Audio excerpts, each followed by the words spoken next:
Quem crê que eu e minha casa serviremos ao Senhor? Amém. O versículo de hoje está em Atos 16, capítulo 16, versículo 31.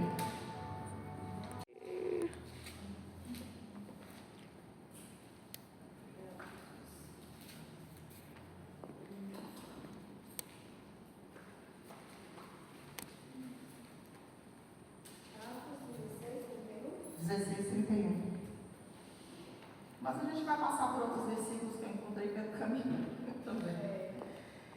Responderam: crê no Senhor Jesus e será salvo tu e tua casa. Quem crê nessa promessa? Foi para mim uma promessa. Quando você crê, será salvo tu e tua casa. E por que nós temos que crer nessa promessa? Porque o diabo, ele sempre foi contra a família, não é mesmo? Nós sabemos disso desde Adão e Eva, desde a primeira formação familiar, quando Satanás, em forma de serpente, ele engana Eva e depois engana Adão, fazendo a comunhão com Deus que eles tinham se quebrar. E é para isso que ele está aqui, porque a palavra do Senhor nos diz que ele veio para matar, para roubar, para destruir. Mas por que ele tem tanta sede em destruir famílias? Por que a família? Porque a família, ela reflete a imagem e semelhança de Deus. A família, ela produz vida de Deus. Então, Satanás é contra tudo aquilo que se diz Deus. E ele vai contra a família. Porque uma das formas de destruir a sociedade é começando pela base. A base é a família. Se tiver confusão na família, se tiver desentendimento, há afastamento entre as pessoas. O amor de Deus não nasce ali naquele meio. E ali as pessoas se tornam alvos mais fáceis. E nós devemos ser atalaias de Deus dentro das nossas casas. O próprio Deus, lá em Ezequiel, no capítulo 3, versículo 17, ele chama Ezequiel de atalaia. O que era o atalaia? O atalaia, ele se posicionava na parte alta de um muro e ali ele ficava observando o perigo que estava vindo. Quando ele avistava aquele perigo, ele alertava o povo e o povo se precavia. E Ezequiel fazia isso. Ele avisava as pessoas, para as pessoas se arrependerem e voltarem para Deus. E nós devemos ser atalaias dentro da nossa casa, devemos ungir a nossa casa para repreender toda brecha e para mostrar também no mundo espiritual quem é que manda na nossa casa, quem é que manda na sua casa. O altar de quem foi erguido ali? Erga o altar do Senhor dentro da sua casa, consagra a sua família, consagra a sua casa ao Senhor. Mostre no mundo espiritual quem é que manda dentro da sua casa, né? O que devemos ou podemos fazer? Todos nós sabemos que nós devemos nos posicionar diante de Deus. Eu fico assim pensando sobre posicionamento, que posicionamento sem atitude de nada não adianta. Só falar estou posicionado não quer dizer nada. A gente precisa agir. Não vai ser na nossa força. Nós não convencemos ninguém. Quem convence é o Espírito de Deus, mas o Espírito Santo ele pode agir através da sua oração. Ele pode agir através do seu clamor. Ele pode agir através de mim. Então é nosso dever convidar os nossos familiares, é o nosso dever interceder por eles. Por que vocês estão aqui sentados hoje? Porque alguém investiu em você, não investiu? Alguém orou, alguém veio até a casa do oleiro clamar por sua vida, alguém gastou tempo com você, alguém não desistiu de você. E é seu dever também não desistir. Porque se você desiste dos de sua casa, do que adianta querer investir lá fora?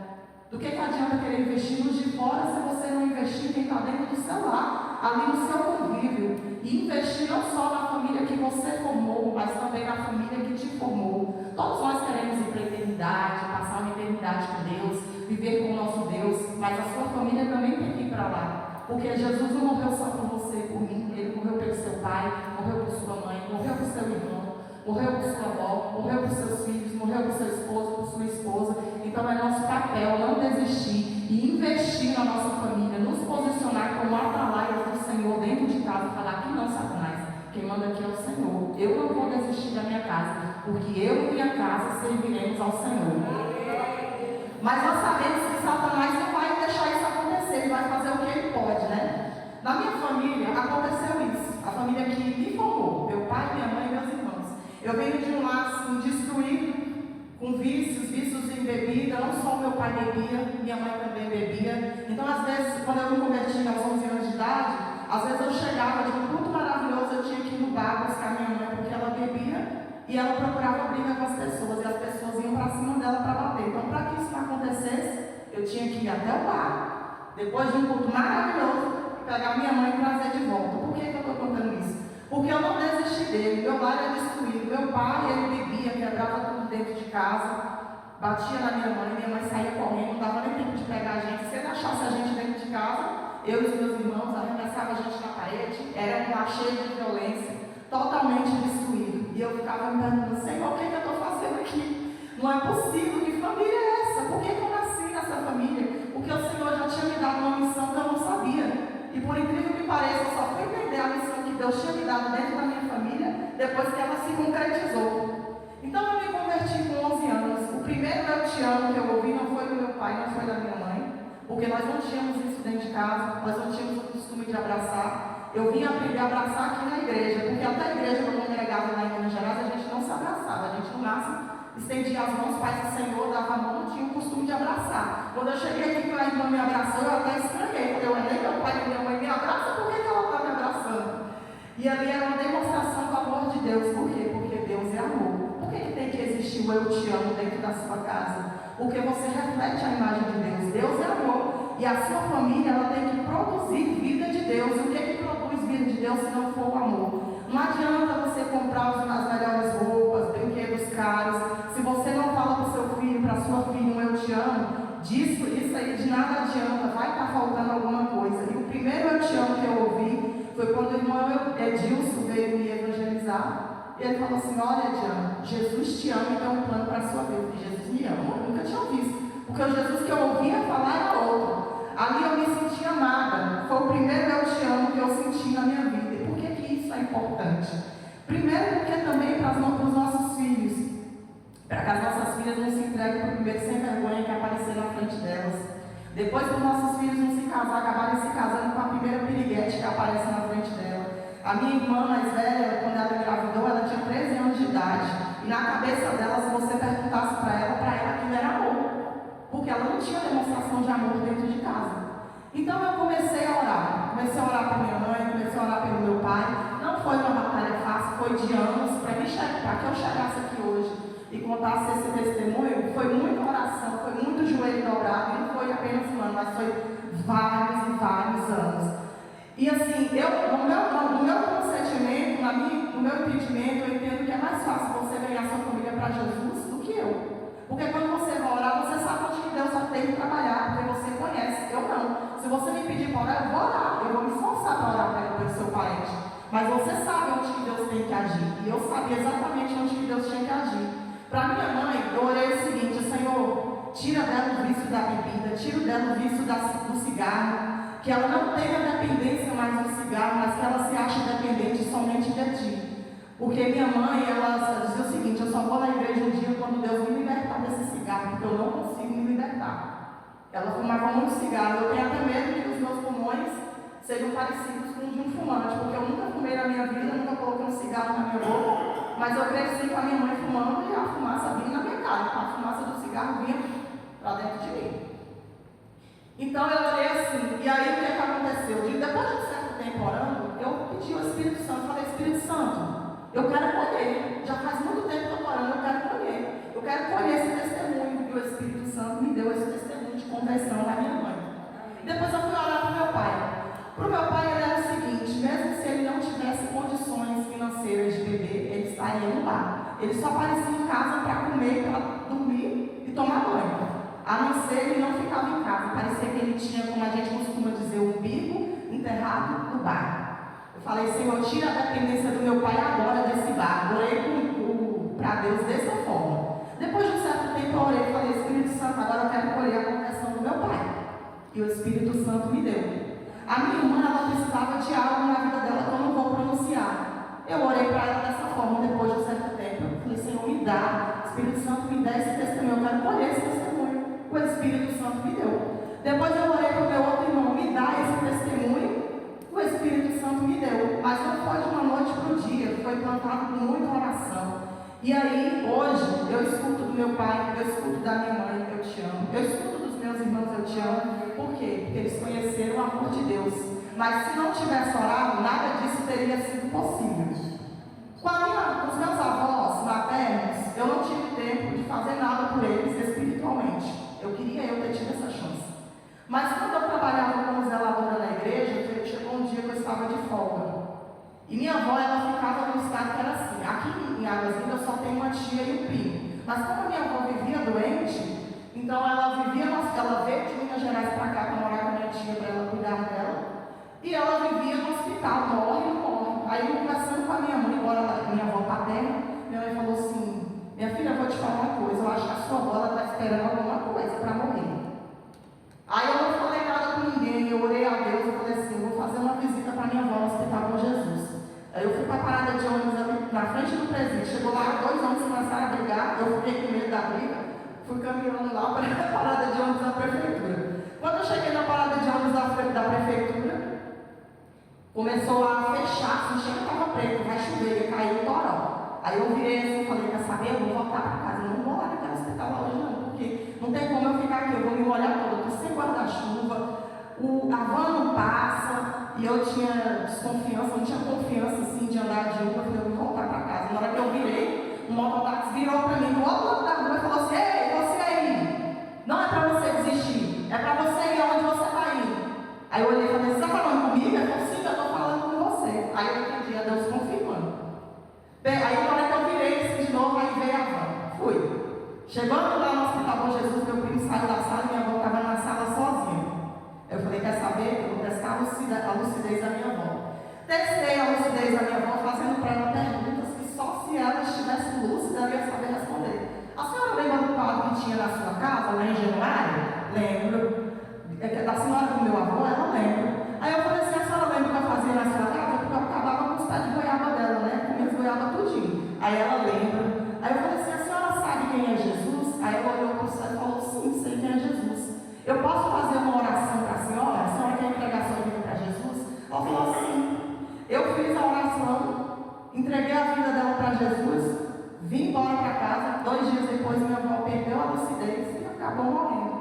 Então, aquilo que ela estava esperando era a salvação. Por causa de uma chuva, eu quase desisti. Por causa de uma possível desistência minha, talvez minha avó não estaria onde ela está hoje, que é nos braços do Pai. Quando a família busca a Deus, há união, há comunhão e há crescimento. Então, Satanás vai lutar contra isso, porque quando a família está afastada, elas ficam vulneráveis. Nós devemos ungir a nossa casa para declarar quem é que manda na nossa casa. Certa vez, na minha casa, eu queria fazer uma obra, mas a obra não saía de jeito nenhum. E eu não entendi, eu falei: Senhor, mas por que isso está acontecendo? Por que essa obra não sai? Aí eu orei a Deus e falei: me mostra, Senhor, por que eu não consigo fazer isso na minha casa? Porque é uma coisa tão simples. Eu dormi, vai ter quem acredita e vai ter quem não. Eu acredito que Deus fala através de sonhos. No sonho, uma voz falava comigo que era o Senhor e mostrava partes da minha casa. E falava assim: tem demônio aqui, tem demônio ali. Aí mostrou uma parede rachada: tem um demônio aqui, esse demônio é forte. Aí eu acordei do sonho e conversei com a minha sogra, porque a gente comprou essa casa nas mãos da minha sogra. Minha sogra virou para a gente e falou o seguinte: eu acredito nisso. Por quê? Porque quem morava aí antes de vocês morarem aí era um ex-homossexual, até onde eu sei, e ele fazia caravana para o terreiro de macumba dentro dessa casa. Aí eu fiz uma oração, eu orei, eu jejuei, eu tinha ganhado um óleo ungido aqui na igreja.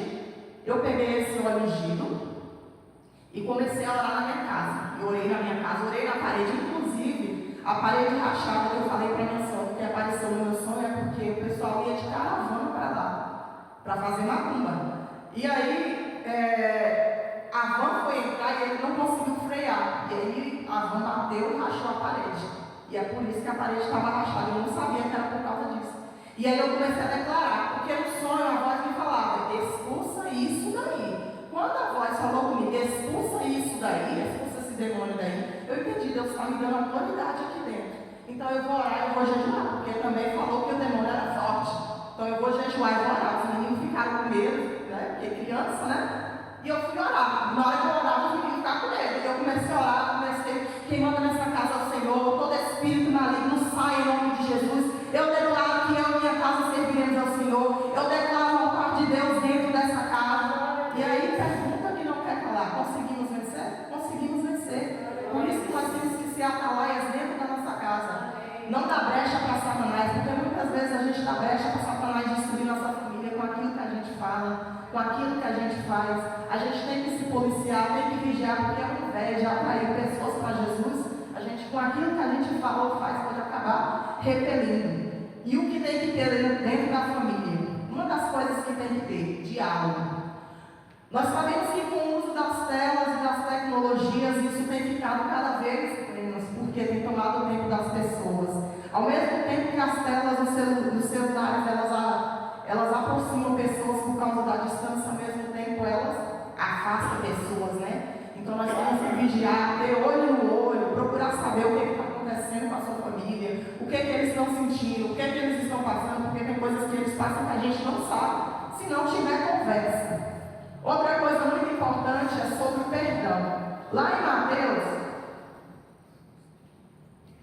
no capítulo 18, no versículo 21,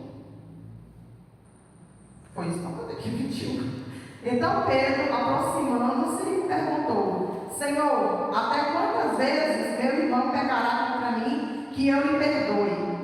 Até 7 vezes? Respondeu-lhe Jesus: Não te digo que até 7 vezes, mas até 70 vezes 7. Mas quantas pessoas que a gente não conhece que não consegue perdoar pai, que não consegue perdoar mãe, que não consegue perdoar irmãos que se afastaram por mágoas, por ressentimento, e aí muitas das vezes não conseguem romper na vida porque não conseguem liberar perdão.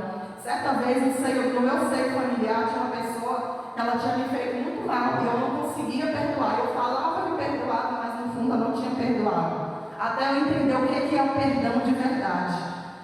Aí eu fui para o encontro em Peniel, o pastor Fabiano estava pregando sobre perdão. O Espírito Santo me pegou de jeito que eu levei foi uma surra sobre perdão. E eu fiquei incomodada lá mesmo no retiro. Eu fui para a sala, peguei o meu telefone, liguei para a pessoa e falei: me perdoe. Embora eu não estivesse errada, mas é melhor ser livre do que ter a razão, né? E para minha surpresa, a pessoa também me pediu perdão.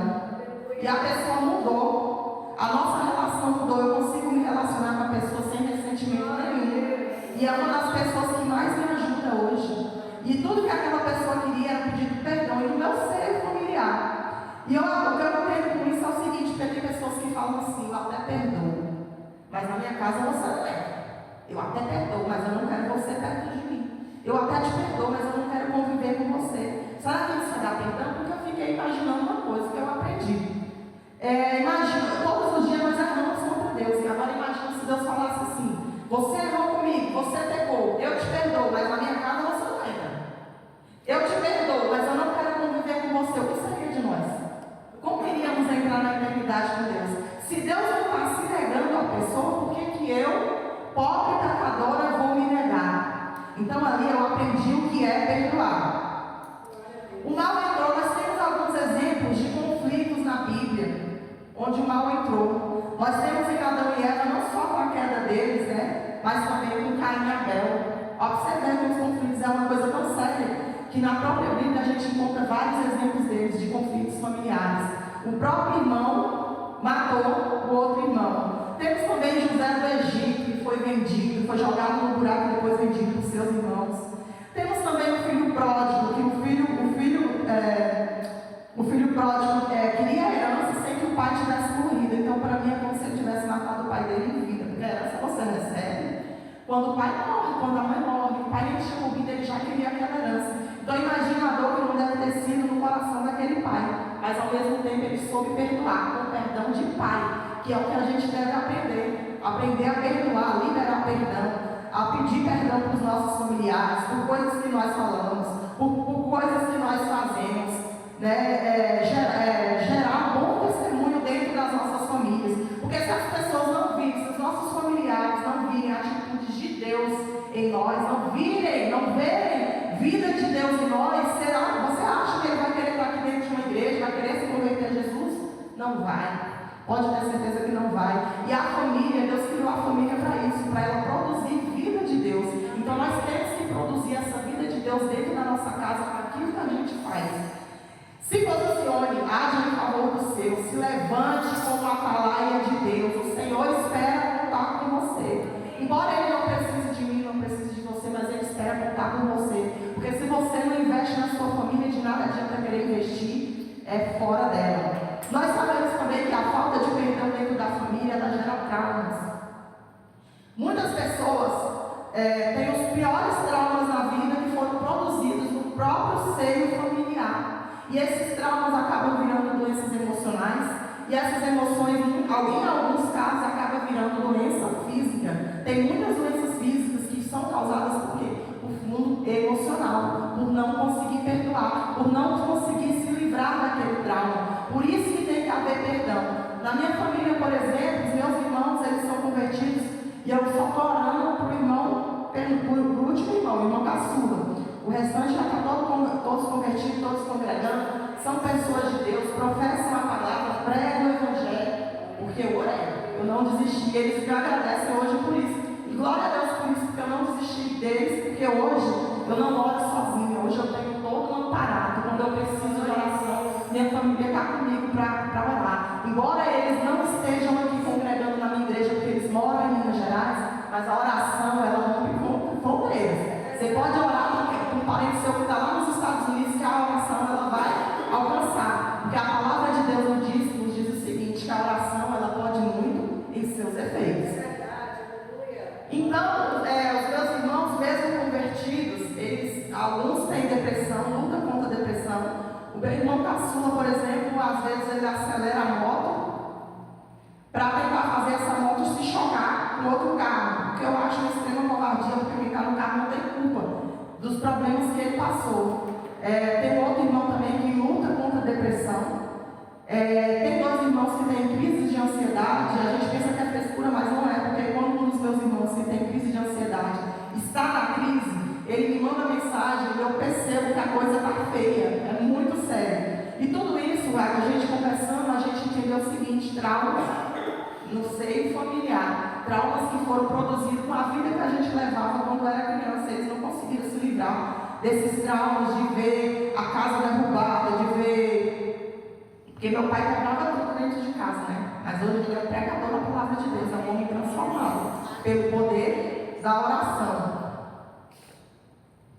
O inimigo está tentando impedir que a vida de Deus seja produzida em sua família. Se posicione como atalaia de Deus e creia. Se você crer, será salvo tu e tua casa. E eu creio que assim como já se cumpriu na minha vida, que eu e minha casa serviremos ao Senhor, eu creio novamente que eu e minha casa serviremos ao Senhor. Glória a Deus. Então, os irmãos que de pé, dirigem uma oração. Vamos ficar de pé.